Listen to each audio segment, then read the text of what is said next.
제가 지난 시간에는 우리가 사는 길은 회개해서 하나님께 돌아가는 길인데, 하나님께로 돌아가는 구체적인 방법이 바로 여호와를 힘써 아는 것이다 라는 말씀을 드렸습니다.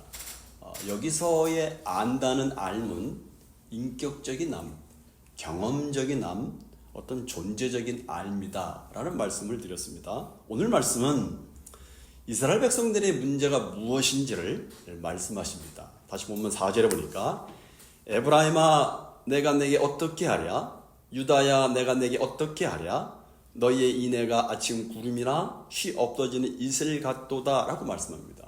여기 에브라임은 북이스라엘을 대표하는 지파로서 북이스라엘 전체를 가리킵니다. 그러므로 하나님은 북이스라엘과 그리고 남쪽 유다에게 내가 너희를 어떻게 하면 좋겠느냐라고 묻습니다. 세번역 성경을 보니까 이렇게 번역했어요. 에브라임아 내가 너를 어떻게 하면 좋겠느냐, 유다야 내가 너를 어떻게 하면 좋겠느냐, 나를 사랑하는 너희의 마음은 아침 안개와 같고 덧없이 사라지는 이슬과 같구나 라고 좀 더 쉽게 번역을 했습니다.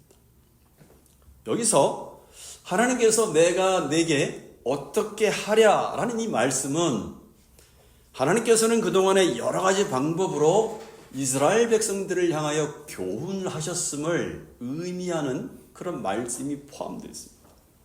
그래서 선지자들을 통해서 경고도 하셨고 권면도 하셨습니다.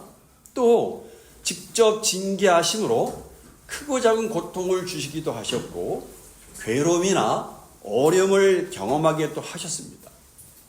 하나님께서 약속을 통해서 회복의 기회도 주셨습니다. 그런데도 여전히 그들은 하나님의 경고와 징계를 통한 여러 가지 어려움과 고난에도 불구하고 목을 굳게 하며 완악함을 버리지 않고 돌이키지 않고 회개하지 않고 여전히 죄 가운데서 떠나지 않은 상태입니다.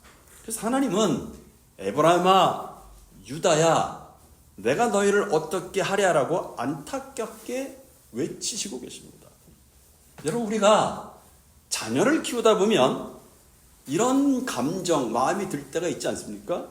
야 이놈의 자식아, 내가 너를 보고 더 이상 뭘 어떻게 하는 말이냐, 내가 더 이상 뭘 어떻게 해줄 수 있느냐라고 정말 이렇게 막 가슴이 찢기는 안타까운 마음으로 가슴을 칠 때가 있지 않습니까, 여러분? 마찬가지입니다. 인내하며 해줄 만큼 다 해주었음에도 말을 듣지 않고 돌아오지 않으면 내가 더 이상 어떻게 하는 말이냐, 이것이 지금 하나님 아버지의 심정입니다. 그럼 여러분, 천지를 주관하시는 공의로우시고 전능하신 하나님이 그냥 싹 쓸어버리지, 그리고 다시 새롭게 시작하시지, 그죠? 우리 같으면 싹 쓸어버리고 다시 그냥 새롭게 하면 얼마나 편하겠어요. 그냥 쓸어버리시지 왜 이처럼 마음 졸이시면서 안타까워하는 겁니까? 바로 자신의 언약 백성이기 때문에 그렇습니다. 자신이 친히 낳으신 자녀들과 같기 때문에 이런 아픔을 겪으시는 거예요. 그리고 이런 하나님의 안타까움의 외침은 오늘 저와 여러분들에게도 동일하게 주시는 음성입니다.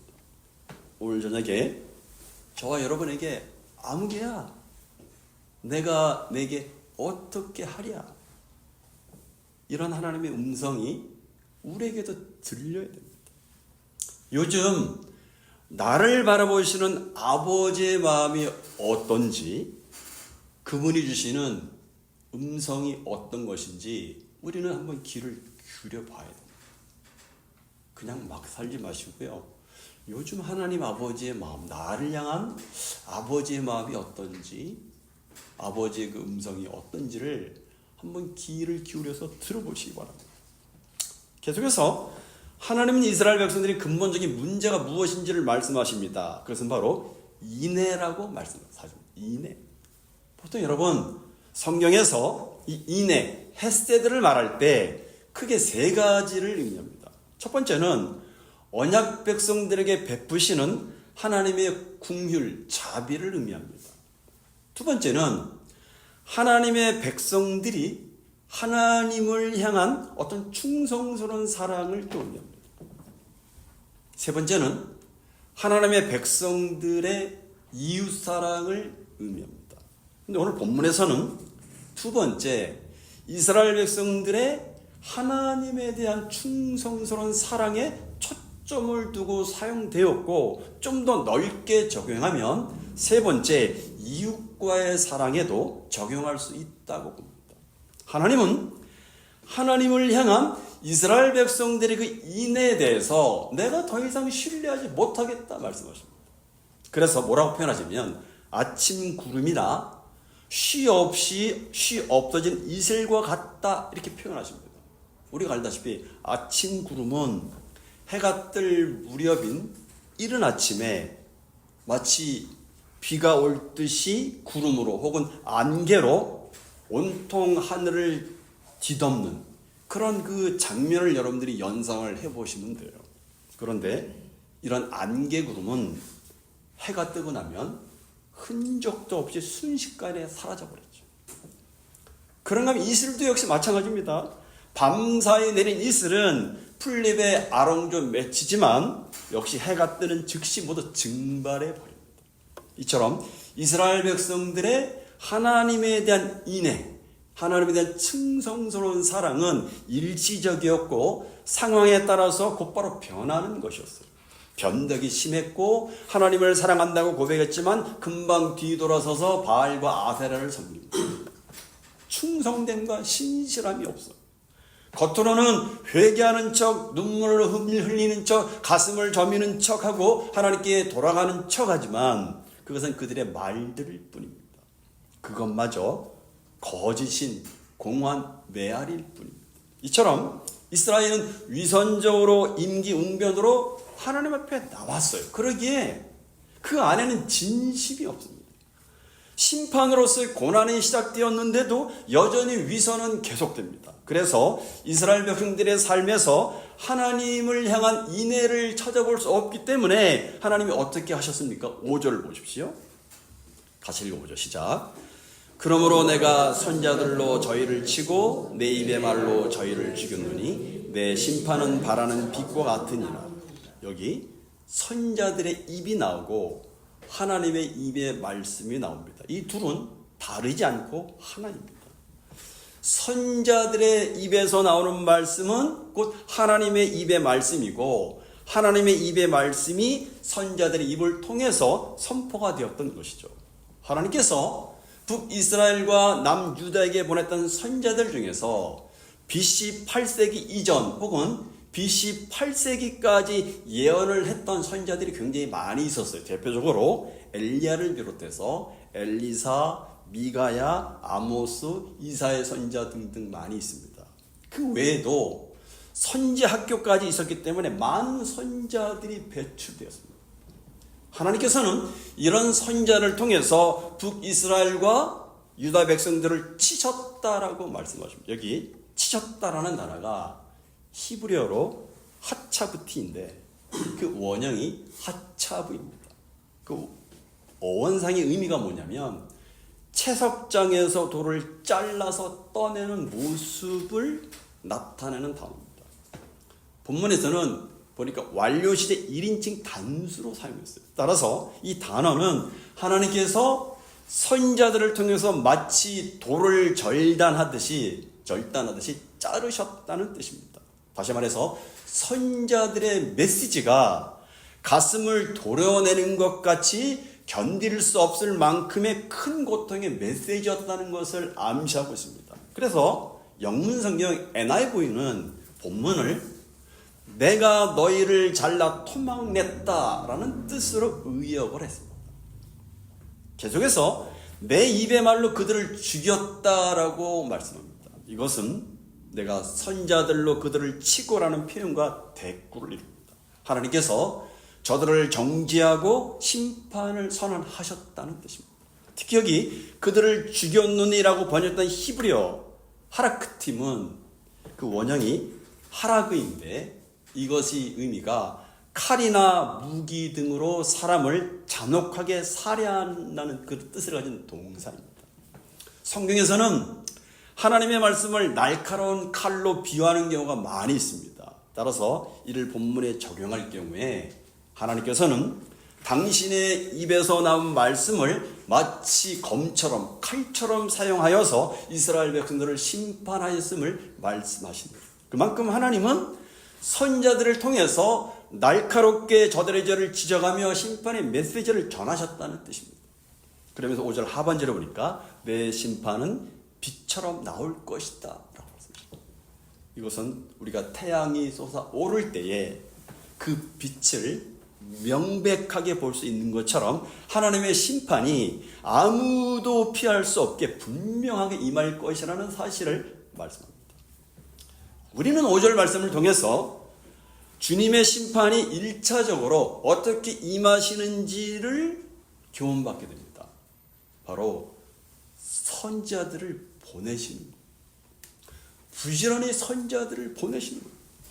그래서 선지자들이 백성들의 죄악을 지적하고 회개를 선포하는 겁니다. 그런데 백성들의 반응은 어떤 것입니까? 선지자들이 하나님의 바른 말씀을 선포하는 것인데도 백성들에게는 자신들을 치는 것으로 들리는 거예요. 자신들을 치는 것으로 말씀을 듣는 거예요. 왜 평안을 빌고 왜 복을 빌어주지 않고 왜 치는 설교만 하느냐? 선지자들에게 그렇게 반응을 하는 겁니다. 여러분, 거짓 선지자들은 죄를 지적하는 설교가 아니라 그저 평안하다, 평안하다, 잘 될 것이다, 잘 되게 할 것이다 라고 얘기합니다. 너희들이 제사를 잘 드리고 절기를 잘 지키고 그러니까 하나님이 너희들에게 복을 주실 것이야 라고 말합니다. 그렇게 거짓 선지자들의 설교에 익숙해진 이스라엘 백성들은 하나님의 말씀을 바로 선포하는 선지자들의 말씀을 싫어했고 듣지 않았고 거부했어요. 이게 굉장히 무서운 얘기입니다. 여러분. 거짓 선지자들의 말씀에 이게 익숙해지면 사실은 바른 진리의 말씀이 튕겨나갑니다. 여러분. 듣지를 못해. 받아들이지 못해. 우리도 마찬가지입니다. 우리도 설교에 대해서 굉장히 민감합니다. 여러분들은 혹시 설교를 들으실 때 거북스러움을 느끼실 때가 있지 않습니까, 여러분? 혹은 불편함을 느낀 데가 있지 않습니까? 그때 많은 분들이 시험에 들거나 목사님이 또 말씀을 통해서 나를 치신다 그렇게 생각하는 경우가 있습니다. 그러나 사실은 자기의가 많을수록 자기의가 조금이라도 남아있으면 우리는 우리 죄를 지적하는 말씀을 굉장히 불편해합니다. 그러나 여러분, 마음을 열고 들으셔야 됩니다. 내 마음이 불편해지면 그것은 은혜를 주시는 설교로 내가 받아야 돼요. 왜요? 오늘 내가 회개해야 할 것이 있다는 사인을 주시는 것이기 때문에 그렇습니다. 그런 마음으로 받으면 내게 유익함이 클 수밖에 없죠. 마지막 6절을 보겠습니다. 다시 한번 시작. 나는 인애를 원하고 제사를 원치 아니하며 번제보다 하나님을 아는 것을 원하노라. 앞에 5절에서는 하나님의 선지자를 통한 책망과 하나님의 심판에 대한 말씀이었다면 이어진 6절 본문은 과연 성도들을 향한 하나님의 원하심이 무엇인지를 말씀합니다. 앞에 4절에서도 말씀드렸지만 이스라엘의 근본적인 문제는 인애입니다. 그러므로 하나님이 원하시는 것은 인애입니다. 하나님에 대한 진실된 사랑, 충성스러운 사랑을 원하십니다. 그래서 하나님은 제사와 번제를 원치 않는다라고 말씀하십니다. 여러분, 구약 성경에서 언급한 제사는 하나님께서 지정하신 짐승을 잡아서 그 살과 피를 하나님 앞에 드림으로써 죄를 용서받는 행위입니다. 그리고 번제는 희생제물을 전부 태워드리는 것입니다. 그런데 하나님은 그런 제사와 번제를 원치 않는다라고 말씀하십니다. 그렇다면 왜 그런 말씀을 하시는 겁니까? 마틴 로이 존스 목사는 제사와 같은 의식은 본질을 담는 그릇이다. 이렇게 표현을 했습니다. 하나님께서는 호세아를 통해서 제사라는 그릇보다 하나님을 사랑하고 하나님을 아는 본질을 원한다고 말씀하십니다. 그릇은, 형식은 어디까지나 비본질적인 것입니다. 중요한 것은 그 속에, 그릇 속에 담겨있는 정신, 뜻입니다. 마음입니다. 과연 누구를 위한 것이고 무엇을 위한 것이고 어떤 마음으로 하느냐 하는 것입니다. 그런데 호세아 시대 북이스라엘과 남유다는 그 본질을 잃어버리고 의식과 형식만이 남아있습니다. 여러분, 인애가 없는 사람이 드리는 제사의 특징은 그 제사를 근거 삼아서 주로 복을 요구합니다. 내가 필요한 것을 요구합니다. 그러나 인애가 있다면 나 같은 자를 살려주신 하나님의 긍휼과 자비와 사랑을 알게 됩니다. 그때 그 제사를 드리면서 제물에 담겨있는 사랑과 희생과 자비를 보게 되고 애통하는 마음과 함께 감사가 있게 되는 것입니다. 그러나 이스라엘 백성들은 제사를 드리고 번제를 드렸지만 하나님에 대한 참된 사랑이 없는, 인애가 없는 제사와 제물을 드리고 있었어요. 호세아 4장 1절에서 이스라엘 백성들의 죄를 말씀하실 때 인애도 없고 하나님을 아는 지식도 없다라고 말씀하셨습니다. 이스라엘 백성들은 인애의 삶을 살지 않으면서 제사를 드리고 번제를 드리면 다 되는 줄 알았어요. 자신들이 하나님을 더 섬기는 줄 생각하는 거죠. 그러나 하나님께서는 그렇지 않다라고 말씀합니다. 여러분 생각해 보세요. 이방의 우상들은 제물을 드리고 정성껏 제사를 드리면 됩니다. 우리 인간편에서 얼마나 정성을 드리느냐, 거기가 초점이 있죠.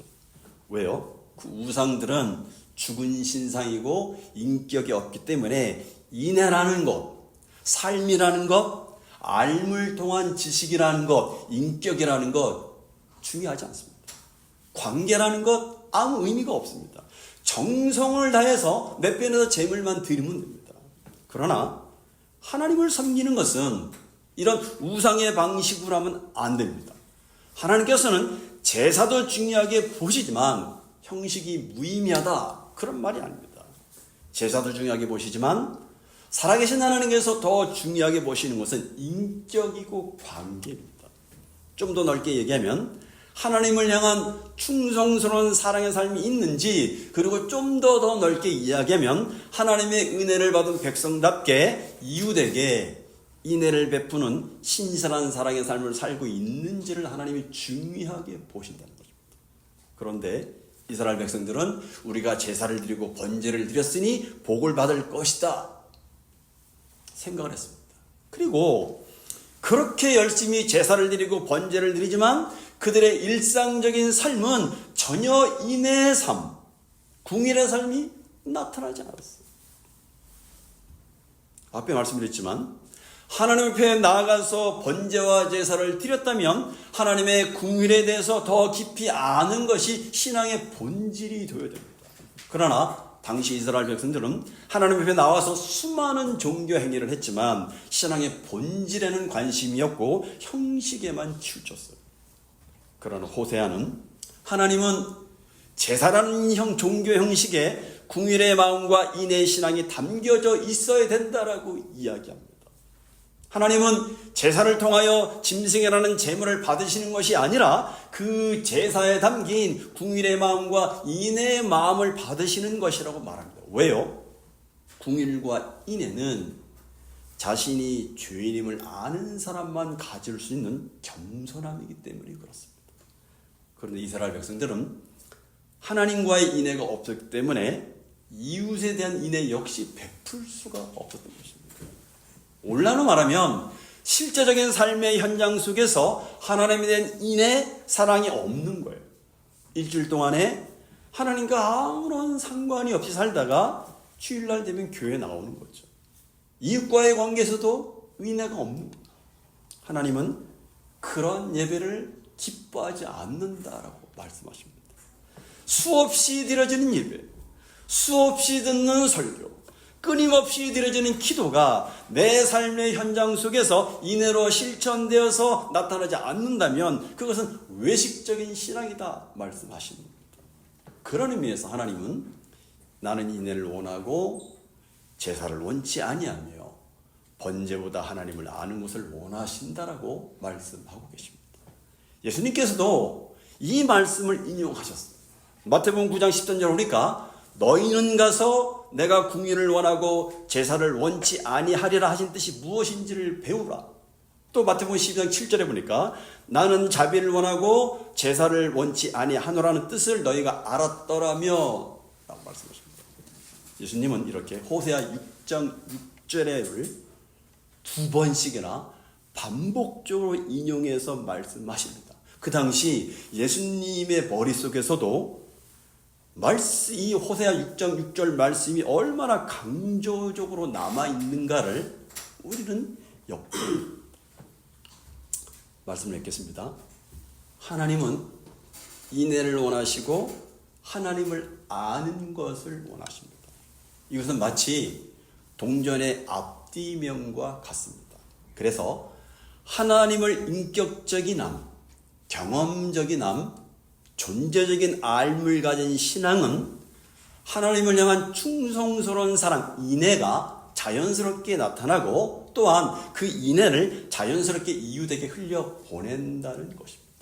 반대로 하나님이 원치 않으시는 것은 하나님에 관한 지식적인 암, 소유적인 암, 교리적인 알물 가진 채, 다시 말해서 하나님을 모른 채 인애가 없는 삶을 살면서 인애가 없는 예배를 드리는 것, 하나님이 싫어하신다. 안 받겠다 말씀하십니다. 왜요? 그것은 신앙의 본질을 잃어버린 것이기 때문에 그렇습니다. 우리는 어떻습니까? 우리의 신앙의 본질이 올바른지를 한번 돌아보십시오. 하나님을 아는 것과 하나님을 향한 인애와 그리고 그 인애는 자연스럽게 이웃을 향해 나타난다라고 말씀하십니다. 그런 신앙을 하나님이 원하신다라고 말씀하십니다. 말씀 앞에서 우리 신앙을 한번 점검해 보시기 바랍니다. 기도하겠습니다.